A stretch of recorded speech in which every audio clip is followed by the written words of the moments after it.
Hello అందరికీ ఈరోజు మన వీడియో టాపిక్ ఏమంటే దయచేసి నాన్ వెజ్ పంపకండి వివాదంగా సర్క్యులర్ అయితే రిలీజ్ అయిందంట. దాని గురించి క్లారిటీగా అయితే వీడియోలో అయితే మాట్లాడుకుందాం అనమాట. అంతకంటే ముందు చాలామంది అయితే ఛానల్ అయితే చూస్తున్నారు కానీ సబ్స్క్రైబ్ చేసుకోవట్లేదు. సబ్స్క్రైబ్ చేసుకోండి. అలాగే పక్కన ఉన్న బెల్ ఐకాన్ అయితే ఆల్లో పెట్టుకోండి. నేను ఎలాంటి వీడియో పెట్టినా మీకైతే నోటిఫికేషన్ అయితే వస్తుంది. అలాగే మన వీడియో నచ్చితే లైక్ చేసుకోండి. ఇంకా వీడియోలోకి అయితే వెళ్ళిపోదాం. ఇక్కడ చూసుకోవచ్చు, దయచేసి నాన్ వెజ్ పంపకండి వివాదంగా సర్క్యులర్ అనేది న్యూస్ అయితే వచ్చింది. ఇక న్యూస్లోకి వెళ్ళిపోతే, విద్యార్థులకు టిఫిన్ బాక్సులో నాన్ వెజ్ పెట్టవద్దంటూ నోయిడాలోని ఢిల్లీ పబ్లిక్ స్కూల్ పేరెంట్స్కి అయితే జారీ చేసిన సర్క్యులర్ అయితే వివాదాస్పదమైందంట.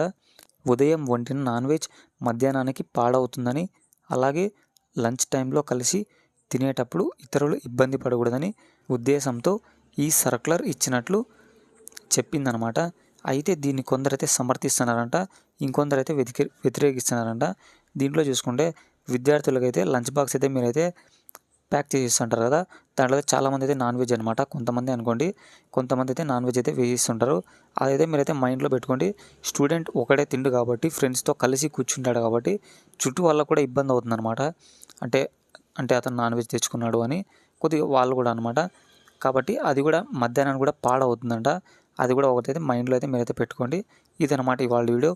ఇలాంటి మరిన్ని అప్డేట్స్ కోసం మన ఛానల్ అయితే సబ్స్క్రైబ్ చేసుకోండి. పక్కనే ఉన్న బెల్ ఐకాన్ అయితే ఆల్లో పెట్టుకోండి. అలాగే మన వీడియో నచ్చితే లైక్ వేసేసుకోండి.